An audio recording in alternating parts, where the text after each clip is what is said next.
Hello friends, എല്ലാവർക്കും രുചിരസം ചാനലിൻ്റെ പുതിയൊരു വീഡിയോയിലോട്ട് സ്വാഗതം. നമുക്ക് അരിപ്പൊടിയും ചക്ക വരട്ടിയതും വെച്ചിട്ട് നല്ല അടിപൊളി കിണ്ണത്തപ്പം പോലെ ചക്കയപ്പം ഉണ്ടാക്കിയെടുത്താലോ. ഈസി ആയിട്ട് ചെയ്തെടുക്കാൻ പറ്റുന്ന ഒരു റെസിപ്പിയാണ്. വീഡിയോയിലോട്ട് പോകാം. ഞാനിവിടെ 1 കപ്പ് പത്തിരിപ്പൊടി എടുത്തിട്ടുണ്ട്, 1/2 കപ്പ് പുട്ടുപൊടിയും അതുപോലെ 1/2 ടീസ്പൂണോളം ഉപ്പും ചേർത്ത് എടുത്തിട്ട് ഇത് നമുക്ക് നന്നായിട്ട് മിക്സ് ചെയ്തെടുക്കാം. ഇനി ഇതിലേക്ക് ചേർത്ത് കൊടുക്കുന്നത് 1/2 കപ്പ് വെള്ളമാണ്. പച്ചവെള്ളം തന്നെയാണ് ചേർത്ത് കൊടുക്കുന്നത്. അതും കൂടെ ചേർത്തിട്ട് നന്നായിട്ടൊന്ന് മിക്സ് ചെയ്തെടുക്കാം. നിങ്ങൾക്ക് വെള്ളം ചേർക്കേണ്ടതാണെങ്കിൽ ഡയറക്റ്റ് ശർക്കര പാനി ചേർത്ത് കൊടുത്താലും മതിയാവും. ഞാനിവിടെ 3 അച്ച് ശർക്കരയും 1 കപ്പ് വെള്ളവും ചേർത്ത് ഉരുക്കിയെടുത്ത് അരിച്ച് മാറ്റി വെച്ചതാണ്. അത് നമുക്ക് കുറച്ചായിട്ട് ചേർത്ത് കൊടുക്കാം. അപ്പോൾ നമുക്ക് ഈ ഒരു ബാറ്റർ വേണ്ടത് കുറച്ച് ലൂസായിട്ടുള്ള ഒരു കൺസിസ്റ്റൻസിയിലാണ് ഈ ഒരു ബാറ്റർ വേണ്ടത്. അതുകൊണ്ട് നമുക്ക് ശർക്കര ഉരുക്കിയത് കുറച്ച് അധികമായാലും കുഴപ്പമൊന്നും വരുന്നില്ല, എന്നാൽ ഒരുപാട് ലൂസാവാനും പാടില്ല കേട്ടോ. അപ്പോൾ ഇത് നമുക്ക് നന്നായിട്ട് മിക്സ് ചെയ്തെടുക്കാം. ഇനി നമ്മൾ ചേർത്ത് കൊടുക്കുന്നത് നമ്മുടെ ചക്ക വരട്ടിയതാണ്. അപ്പോൾ 3 ടേബിൾ സ്പൂൺ ചക്ക വരട്ടിയത് ഞാനിവിടെ ചേർത്ത് കൊടുക്കുന്നുണ്ട്. അപ്പോൾ നമ്മൾ അരിപ്പൊടി എടുക്കുന്നതിനേക്കാൾ കൂടുതൽ ചക്ക വരട്ടിയത് ചേർത്ത് കൊടുക്കാതിരിക്കുക, അത് മാത്രം ഒന്ന് ശ്രദ്ധിച്ചാൽ മതി.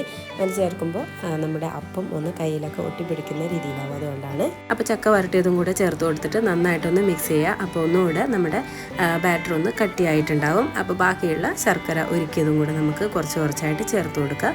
മധുരം നോക്കിയിട്ട് ശർക്കര ഉരുക്കിയത് ചേർത്ത് കൊടുക്കുക. ഇല്ലെങ്കിൽ പച്ചവെള്ളം തന്നെ ചേർത്ത് കൊടുത്താലും മതിയാവും. ഇനി ഞാൻ അതിലേക്ക് ഫ്ലേവറിന് വേണ്ടിയിട്ട് 1 ടീസ്പൂണോളം ഏലക്ക പൊടിച്ചതും 1/2 ടീസ്പൂണോളം ചുക്കുപൊടി ഉണ്ടല്ലോ, അതും കൂടിയാണ് ചേർത്ത് കൊടുത്തത്. എന്നിട്ട് നമുക്ക് നന്നായിട്ട് മിക്സ് ചെയ്തെടുക്കാം.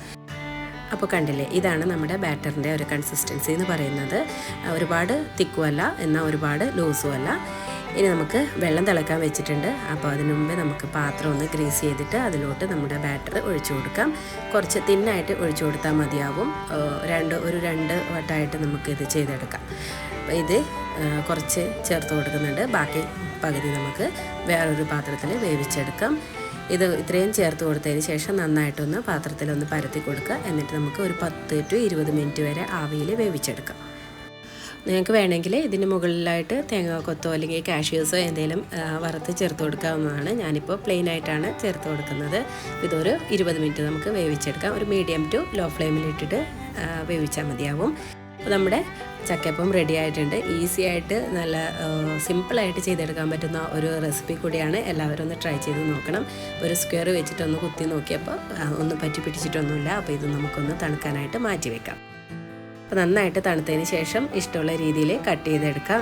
ഏത് ഷേപ്പിലും കട്ട് ചെയ്തെടുത്ത് യൂസ് ചെയ്യാവുന്നതാണ്. അപ്പോൾ നല്ല തിന്നായിട്ടുള്ള ഒരു കിണ്ണത്തപ്പം പോലെ തന്നെ നല്ല തിന്നായിട്ടാണ് നമുക്ക് ഈ ഒരു അപ്പം കിട്ടിയിരിക്കുന്നത്. നല്ല ടേസ്റ്റാണ്. കുട്ടികൾക്കൊക്കെ തീർച്ചയായിട്ടും ഇഷ്ടപ്പെടും.